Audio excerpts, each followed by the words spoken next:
Apa itu Perang Diponegoro? Perang Diponegoro adalah perang besar yang terjadi selama 5 tahun, yaitu pada tahun 1825 sampai 1830 di Pulau Jawa, Hindia Belanda. Perang Diponegoro juga dikenal dengan Perang Java. Pada saat itu, pasukan dari Belanda dipimpin oleh Hendrik Merkus de Kock dan penduduk Jawa di bawah pimpinan Pangeran Diponegoro.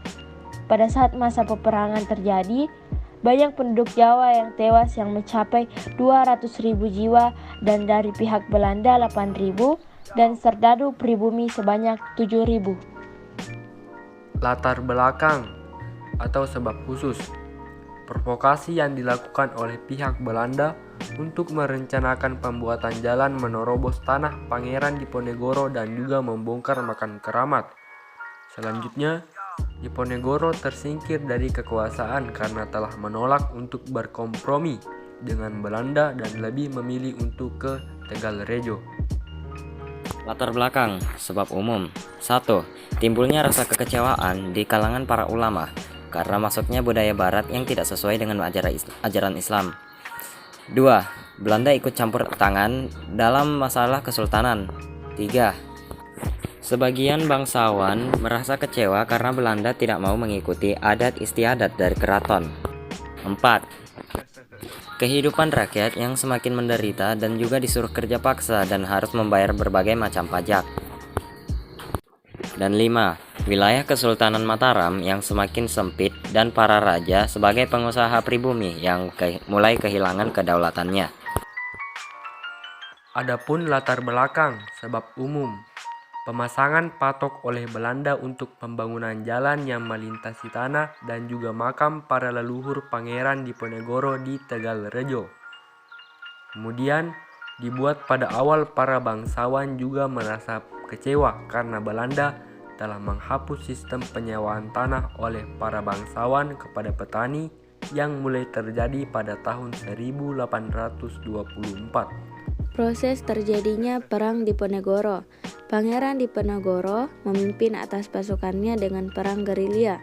Gubernur Jenderal Van der Capellen menjalankan strategi yaitu mendirikan benteng di setiap tempat yang ia kuasai dan juga untuk mempersempit gerakan dari pasukan Diponegoro karena melemahnya kedudukan Diponegoro sehingga menyebabkan ia menerima tawaran untuk perundingan dengan Belanda di Magelang.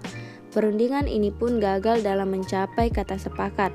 Karena inilah Pangeran Diponegoro ditangkap dan dipindahkan ke Manado, kemudian dipindahkan lagi ke Makassar.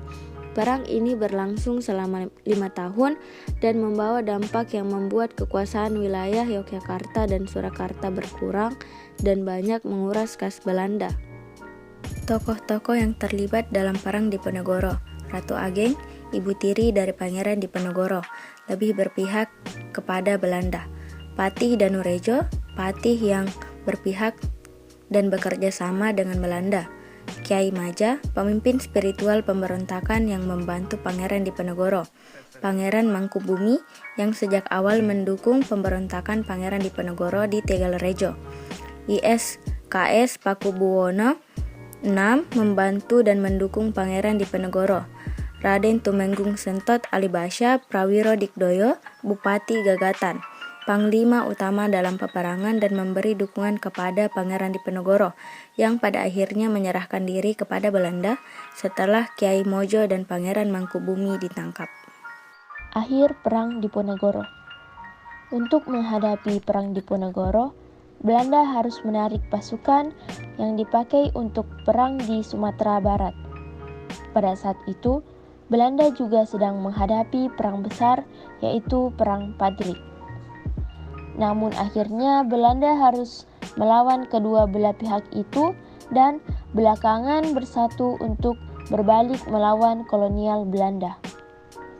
Berakhirnya Perang Jawa menjadi akhir dari perlawanan dari seluruh bangsawan Jawa pada waktu itu. Setelah perang ini berakhir, maka jumlah penduduk menyusut. Berakhirnya masa penjajahan, maka berakhir juga segala kesusahan para rakyat yang terus kerja paksa dan membuat mereka semakin susah dan sengsara. di mana semuanya dilakukan untuk menciptakan kedamaian di negeri tercinta ini.